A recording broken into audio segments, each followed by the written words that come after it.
Muthiora, good morning. Good morning, Bitok. How are you? It's a real pleasure to be here. Nasikia hapo mnapiga watu tackle.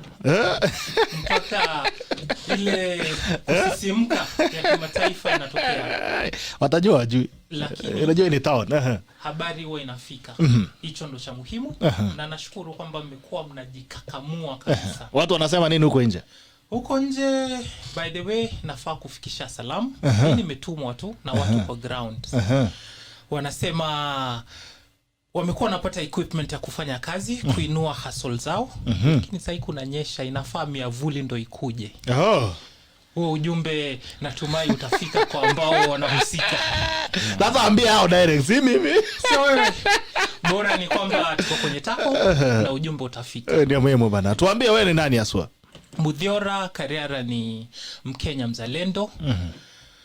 Kisiasa kwa taifa nilijiunga mwaka 2017. That's when I ventured into the national arena. I was initially running for president, but then IEBC happened. But because my resolve was so strong, I could not allow that to deter the aspirations I had. And these are aspirations that are carried by many Kenyans who believe that Kenya can be great. So I found a way to be on the ballot with Dr. Japheth Kaluyu, and together we ran in the 2 elections that were held in 2017. Currently, I'm the party leader of the great nationhood party of Kenya, TGN, the fastest growing political party in the entire world. I would like to confirm that. Sio Kenya pekee? Hapana. Ati IBC walikufanya nini kwanza? IBC wajua wamekuwa na za ovyo mara kadhaa, and I'm glad kuna mchakato sitautaja unazungumzia kuhusu fixing the IBC. So maybe the approach is not right, but a lot of fixing needs to happen at the IEBC. All right. And to get to GEORGIADIS. Now, please, utatusaidia kutaja. You need to pay us to pronouncing your name. That's a very difficult name. Good morning. Good morning, Gerald Bitok. How are you? I'm fine, thank you. Good to see you. Good to see you too. And I'm also happy to be here. Yeah, so that name is pronounced as GEORGIADIS. GEORGIADIS. GEORGIADIS, yes. Hey, unalipanga watu kupronounce ama ni sisi pekee tunataka kutunyanyasa? Ukipronounce mara 2-3 utaizoea. All right. So wewe ni nani aswa? So I'm an advocate of the High Court of Kenya. I practice in Nairobi. I am yet to venture into national politics, but I have serious aspirations. I have on my part vied for a seat in the Law Society of Kenya to be the Nairobi representative, but I was unsuccessful. Hata unalia IBC. IBC were in charge of the election, so I think kuna maneno ilifanyika. Ni watu mnalianga IBC bana. Ni kweli. Lisemalo lipo. When I grow up, I don't want to run IBC. Anyway, that's a story for another day. Kabla tujaanza tackle, asante sana bajamaa kwa kuja. Kabla tujaanza tackle, kuna the daughter of Eda Reds. Eda Reds is one of our biggest fans, by the way, on the tackle. Na msichana wake leo akona birthday. Wacha tuone kama tunaweza mpata kwa simu. Tumwimbie happy birthday kidogo. Sijui ni Agatha ndio ataimba happy birthday leo ama ni nani ataimba happy birthday. Lakini wacha tuone kama tumpata.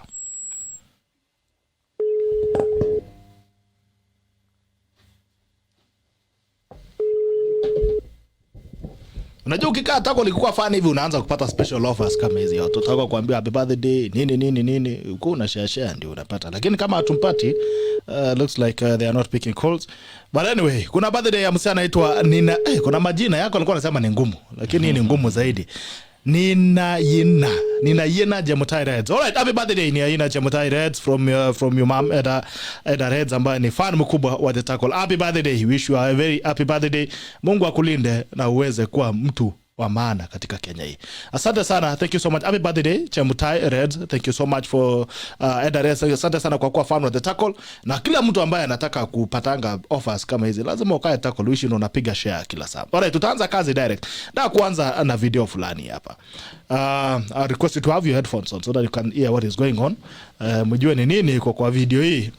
Tukianza. Well, it's easier to be a parent this morning. It's easier to be a dad.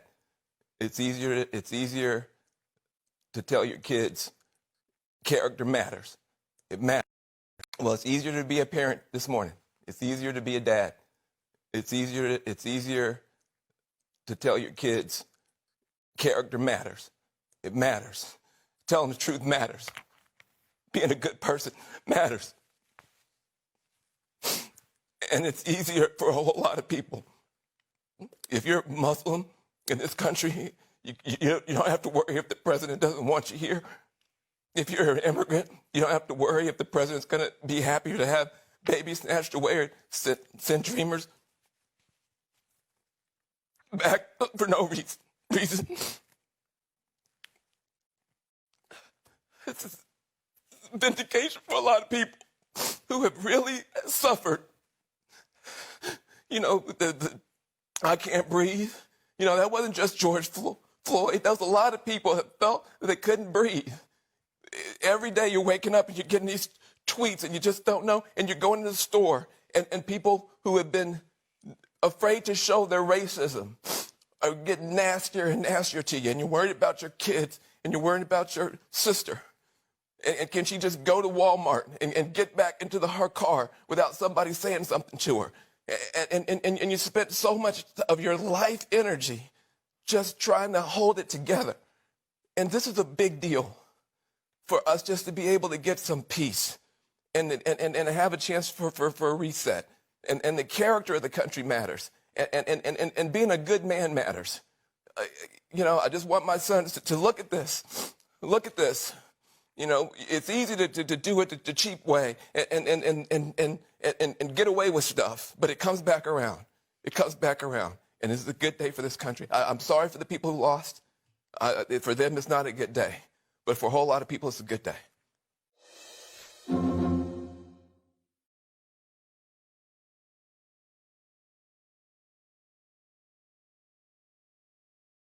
In the video, elections from America, there is someone who was speaking on TV about the election of Joe Biden. And you wonder, you know, that is much that elections means to people in America. It means character, it means rebuilding of a nation, it means the values of a nation. In Kenya, it means which tribe you come from. And that's a very quite interesting topic. I also want to throw out another happy birthday to a brother who left us. Jared Chirchir, we miss you. You know, you might not be with us today, but I know that you are loved and missed, and may you continue resting in peace. From family, my brother all the way from America, Mark Chirchir, thank you so much. Nataka kuambia kwamba happy birthday ukiwa pale juu mbinguni, na uendelee kutulinda na kutulinda. May you continue resting in peace. You are loved and missed and cherished. All right, that is how much elections means to people in America. What does that make you feel? That is a man who shed tears on live TV. Well, I was moved by the speech that he gave, and it spoke to me because I've been there before, and I know that elections are not just important. Elections are everything, especially to a nation that's developing like ours. Elections determine who goes into office, and in a country such as ours, where we have the big man syndrome, that person who is in office determines every aspect of your life. That's something that Kenyans have not come to realize, but then it's a high time such a message touched us. Well, I mentioned here earlier that we are having a conversation about having a new kind of a country that's different from what we are used to. A nation that upholds integrity. A nation whose people are patriotic. A nation that seeks to get the best out of people's characters. People who have a vision that when they exit, they will leave a better nation than they found. And not people who just sit back on their laurels, but then take action to make sure that whatever promises that this nation has had from independence come into fruition. So I would urge that we take the lesson from the US seriously, that elections are the most important thing that the people of a nation can go through. It doesn't determine just your future, it determines your present. And sometimes when you get it right, you also have an opportunity to revisit historical injustices and to remedy them so that you do not repeat the same mistakes that you made. Now, that said, I would also wish for people to realize that democracy cannot be something where two wolves and the sheep decide on what to have for dinner. Elections are so much more important than that. Yes, Bitok. So what are some of the things that you've learned from America? Well, The American elections. I've learned that the loose talk we've had about deep state is for real. No, Is it for real or is it a scam? it's for real. There are people here and there who can pull strings and even deny a sitting president an opportunity. So in this case, who was the deep state? Because I Well- think Africans can really get peculiar. Trump fired that warning shot that there's a deep state moving stuff here and there. And if you analyze things properly, you'll realize that Trump came into office mostly based on himself, his character, his personality. So where was the deep state then? Well, he was able to sidestep the deep state. But Interesting. then So they can be sidestepped. Yes, that's possible. okay. That's a lesson I learned from the Trump presidency. But then you cannot ignore them forever because they exist. All right. So they worked against him. They delegitimized his presidency throughout his whole term. And now he's off. So, yes, around here we've heard about the deep state. And another lesson is even the deep state can get it wrong again. You remember there was a prophecy by a renowned senior in Kenya who said Trump will be re-elected. Yes, and he's actually a chairman of deep state. We've got news for him. Deep state can be outwitted. And I believe that Kenya's voice will be heard in the referendum when that comes to be and in 2022. All right. Sasa umeanza kutishia deep state. Muthiora, hujamaliza na IBC umeanza kutishia deep state. Sasa ukweli ni kwamba mimi niko na watu na nikiwa na watu sina uoga, manake Usitulie hata kidogo. penye watu Mungu pia yupo. Kabisa. Wanasema the voice of God is the voice of the voice of what? Of the people is the voice of God. Yes. All right. Pole kwa Kiingereza ambayo imenichanganya. Georgiadis. Correct. Now this is a video from a father, and they were saying that now, once again, it's easier to be a good father. It's easier to tell your child that character matters. It's easier to be an American. That is a much that elections means to Americans. In Kenya, we only vote in 5 years, vote in our man, and disappear for another 5 years, or we start complaining in between. What are some of the things that you've picked from the American elections? First of all, let me congratulate Biden and Harris. They are my colleagues in the law profession. I'm very proud of them. Funny enough is that I did not support them. I really wanted Trump to get another term. I had my own reasons. Which are? One of my reasons was I believed Trump to be a very tough man. And you see, when you have America as a superpower, you don't need a soft president because China is just watching them, looking at them, ready to pounce. So Trump was able to handle China. And that's why I supported Trump, because if you analyze the economic development of the US, you would actually realize that Trump grew that economy more than even Obama did. Because he was able to get certain things right. But I must also condemn some of the policies. He had also bullshit policies like policies to do with immigrants. You see the video you've just shared. The father was actually crying because Trump, when he came into power, he introduced some bullshit policies. He used to harass immigrants. It was actually difficult for Africans to travel to the US. So that one we must condemn. But I actually supported him because I thought the way he used to handle China, and you see China, even for us as Kenyans, China is just on our neck. All the money, all the loans we're borrowing, you borrow from China. The people of China do not have a human heart. They produce and manufacture substandard commodities that come to Africa. We consume them, we get sick. It messes up our human anatomy. So we need US as the superpower. We need a president that is tough. We don't need somebody who's soft-spoken. And that's why I supported Trump for that particular election. But I must Do you think we borrow money from China or we borrow from anyone who is willing to give? Because I even see the president scale alikuwa ameamua kuchukua sadaka huko Vatican. most of the loans come from China. I mean, I think China is just a strategic giver. well, Because I've never had China saying, okay guys, come take money. We go there and say, tuko na barabara tunataka kujenga, tusaidie bilioni 20. you see, the reason as to why we love China is because they have cheap labor. You see, when we are constructing roads around, all of them, we have Chinese working on those roads and even building houses. Right now in Kilimani, we have a Chinese town because they offer cheap labor, they offer cheap materials. And that's why I thought maybe we need somebody who will be able to put China on checks and balances, not to come in Africa and try to... So someone in America putting China in check in Africa. Quite interesting. Talk. I would wish to just differ a bit with my friend. Georgiadis, here's where we get it wrong. We want to blame China for our inefficiencies.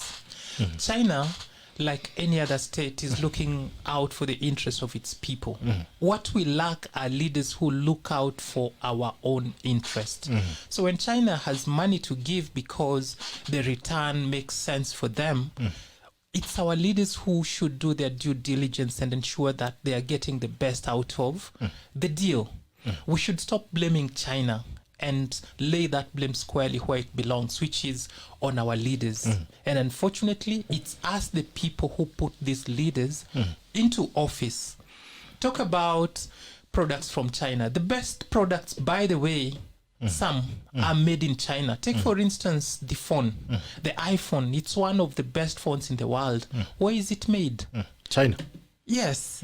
So we too can have those super quality products, but then we've got to want them. We've got to put in office leaders who look out for the best interest. And let's not hope that the US is going to chaperone everyone, so those who are not as powerful as them are not taking advantage of her. We have a voice. Let us make that voice count. All right. As we leave America, let's come back to Kenya and have a brief on what is going on. The BBI report. The president is supposed to have a meeting today with the former prime minister. Na atakuwa na COG, Council of Governors. And these guys have showed their own demands and said, this and this and this is what we want. They have not told us, but we didn't hear. But anyway, let's get a short brief from both of you on what both of you think about BBI. I'll start with Majimbo. Gerald, on my part, I have looked at this document. And have you looked or you've read? You know, looking is different from reading. You know, some of these documents, you cannot spend a lot of time reading them because if I was being paid to read it, I would focus on it. But because I'm not being paid to read it, I can only read it in parts. Those that seems like they are likely to affect me or Mwananchi. But I have looked at it substantially. And I must say that this document needs a lot of revisiting. It's not a document we can adopt it the way it is because there are some provisions that actually affect the way we run our institutions. I liked how the deputy president highlighted some of the key provisions in that particular report that needs to be relooked. And I must also say that you see, if we allow a consensus, if we allow a discussion that will enable us reach a consensus, the better, because we will have a less contested referendum. And I must agree that the 2010 Constitution is not perfect. Even the US have had several amendments to their Constitution. Same way, we also need several amendments to our 2010 Constitution. So, this report, we needed to subject it to several discussions. Let us take it to Mwananchi, let us take to Kenyans, let us air our views, let us correct those provisions that are problematic. Because it is clear that not everything in that report is for the good of Kenyans. Yeah. Okay, that's what you feel. So what do you think are the pros and the cons of BBI? Very briefly. In my view, I would say that BBI, of course, has got some positives. Because we can see there are some provisions that actually are coming to improve the 2010 Constitution. But those ones, of course, we expected them because that was the whole idea as to why Raila and Uhuru did this handshake. But of course, what we need to look at are the cons. The pros are there. There are an advantage. We don't need to focus on them, but we need to look at the cons. We saw how the deputy president highlighted the issue to do with the judiciary. He highlighted the issue to do with the IBC. He highlighted the issue to do with the Senate. If you look at the US, you would realize that these presidents come from the Senate. So in Kenya, if you're able to make the Senate the upper house, make it a proper house, a house that can conduct trials, a house that can take evidence, summon witnesses, the CJ at some instances be allowed to sit in the Senate to conduct trials, because we have serious brains in the Senate. And of course, I also want to join the Senate. But now my problem is we need to make it the upper house. And of course, one of the issues that comes out as a main disadvantage of the BBI report is now the expanded executive. It is clear that these people had an ulterior motive. They wanted to accommodate certain individuals at the top, and they're lying to us that they want to accommodate tribes. They do not have a structure of accommodating tribes. You see, somebody had made a proposal that if you want to accommodate tribes, let us have a rotational presidency. If they had come with that particular suggestion, then we would say BBI is for Kenyans, but not this kind of report that you are seeing being placed before us. All right. Our good friend, Naibu Rais. Yes, sir.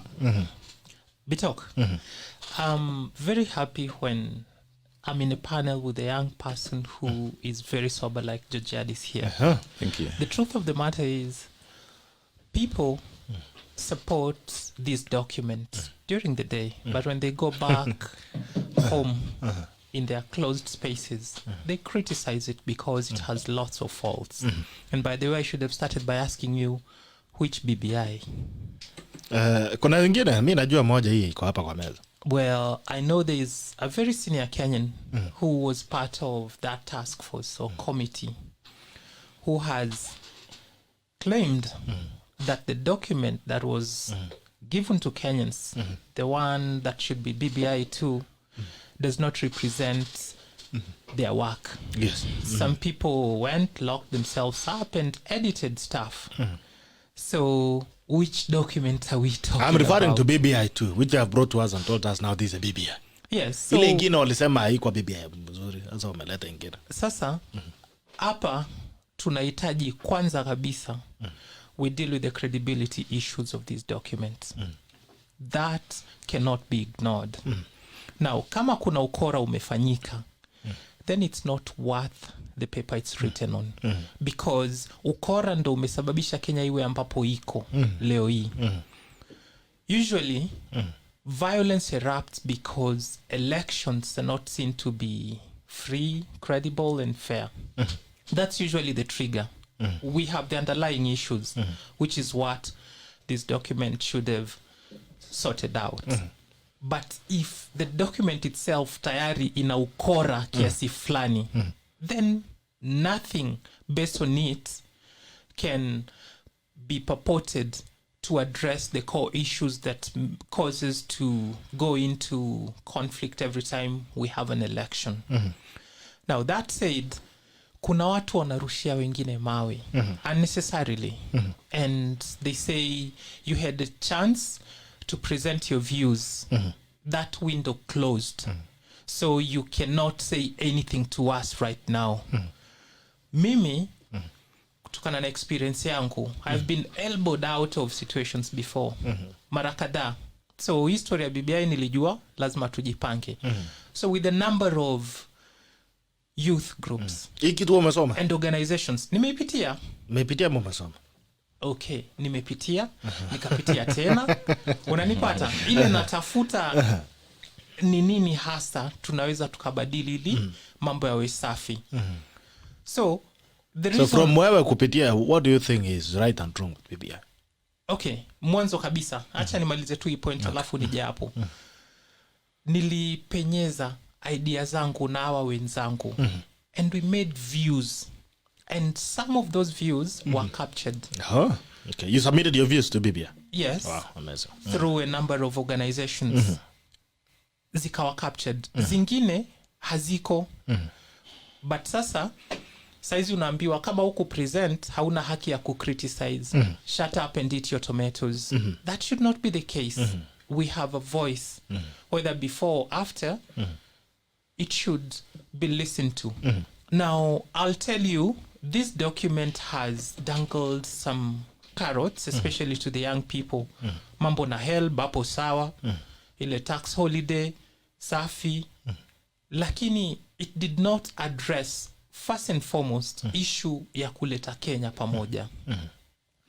Now, why I say we are not sure which BBI document we are talking about is because last week, the governors could not agree on a consensus with regard to this document. Yeah, sure.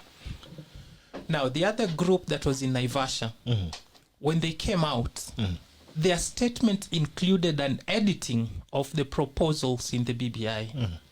Some people didn't notice that. But then, walipiga remix ya hizo vitu. Wansema tuna support, lakini hapo chini, kuna tu vitu wameguza.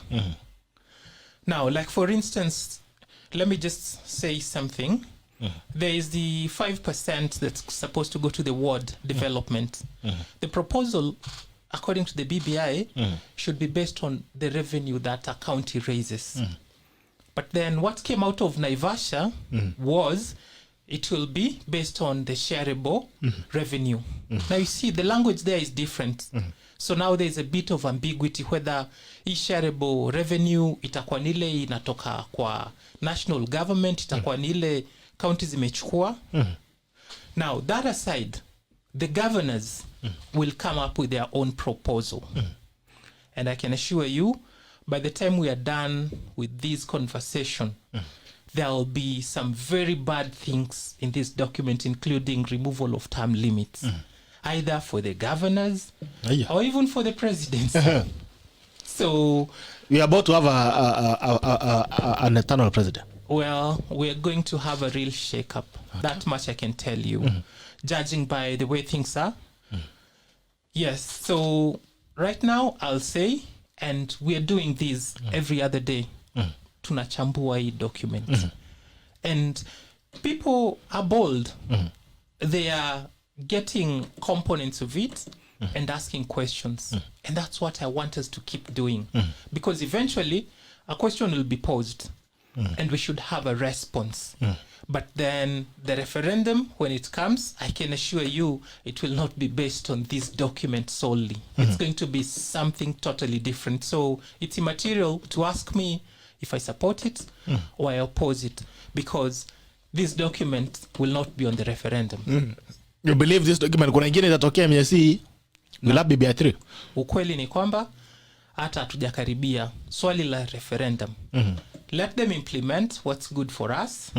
Hizo zingine tuendelee kuongea, za kubadilisha tubadilishe, tuende mbele tukiwa pamoja. This process was not inclusive wakati ilianza. Vijana walitengwa. Sasa hii ndo nafasi ya sasa sisi vijana na nguvu yetu, with the enthusiasm, tupatiwe chance. Tusaidie sasa kwamba these are the contentious issues. It's our future. We have more stake than the people than every other person who are in charge. Tupatiwe chance tusoti kitu. Alright. Wacha tuangalie magazeti kidogo. Gazeti ya Standard, let's see the Standard headline ya Standard pale juu inasema, that's what I actually want us to have a discussion on, but anyway, let me just draw the, first of all, my health. Jini so much and wachana na umesema my health, manu transplants to become a reality in Kenya. So very soon you can decide to change your tools when you want. County hospitals cripples are 6 Kenyan shillings, 6 billion PPEs lie idle at KEMSA. That is paralysis, lack of critical medical equipment due to inaction at government agency mobilizes counties, exposing health workers and patients to virus. As suppliers cry foul, the big question is now is who will come to their aid. Pale pia governors and MCS draw up demands to back BBI. Naona Oparanya Kabo leaders meeting Naivasha this week with a raft of demands they want met before supporting building bridges initiative. Beauty hourglass figure that comes at a huge cost. Pale mambo ya kina Rispa nasikia walienda wakanua mwili ingine 450,000. Isolated world leaders abandon Trump. The eye office slowly slipped away from an increasingly fallen American president who refused to concede defeat. Yesterday, a dark gloom hung over the White House upon the realization that Trump's second term had gone up in smoke following Joe Biden's election win. This is on 2, 3, 2, 6, and 7. Israel PM Netanyahu, congratulations to Joe Biden and Kamala Harris. Joe, we have had a long and warm personal relationship for nearly 40 years, and I know you as a great friend of Israel. Quite interesting. UK PM Boris Johnson, congratulations to Joe Biden. The US is our most important ally, and I look forward to working closely together on our shared priorities from climate change to trade and security. India PM Modi, congratulations Joe Biden on your spectacular victory. I look forward to working closely together once again to take India and the US leadership to greater heights. I just want to look at what it means for the rest of the world, the win of Joe Biden. I've seen it has been covered by the Standard on page 5, where it says what Biden win means for the world. Na naona hapo kuna stories zimeletwa different regions, particularly when you're talking about China.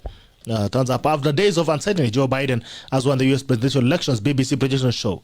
During Donald Trump's 4 years in office, America's relationship with the world changed profoundly. BBC reporters across the globe from Beijing to Berlin explained how news of Mr. Biden's victory is being received and what it could mean for key U.S. relationship. China, you might think that Beijing would be glad to see the back of Donald Trump. As China basher in chief, they hit them with a trade war, levied a raft of punitive sanctions, and badgered and blamed them for their coronavirus pandemic. But some analysts have suggested that the Chinese leadership may now be feeling secretly disappointed.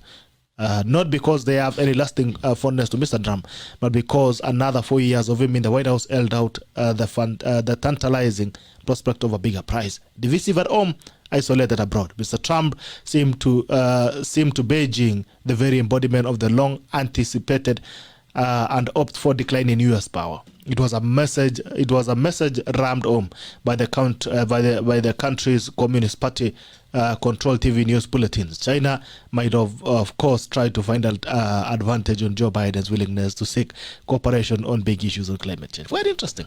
Looks like now China is actually sad that Trump is leaving because they wanted to disintegrate the power of America. It looks like it's a power war. India, the stories are long, but anyway, I think India for Monday, that's for India has long been in part of the US, and the overall direction of travel is unlikely to change under Biden presidency. South Asia's most populous nation will remain a key ally in America's Indo-Pacific strategy. Koreans, it's like the chairman Kim would have preferred another 4 years of Donald Trump.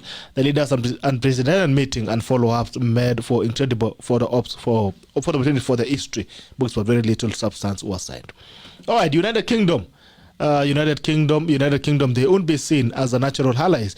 Joe Biden, the seasoned Democrat, and Boris Johnson, the bombastic Brexiteer, in looking at how their future relationship might work. It is worth considering the past, specifically that seminal year 2016 when Trump won the White House and the UK voted to leave EU.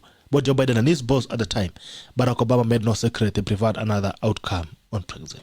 So it looks like there is a bitter love affair between the countries that is going to come on board, different countries, and Joe Biden coming in. But the most interesting, the African presidents walichelewa kama walikuwa nafikiria stima itapotea. Trump already. Hata sio Africans too. I hope you realize that Russia and China did not rush to give their congratulatory messages. That is telling, because if you look at the first term of the Trump presidency, Russia was dragged through that whole thing. And then, of course, the wrangles with China. Until now, I'm yet to confirm that they have congratulated Joe Biden.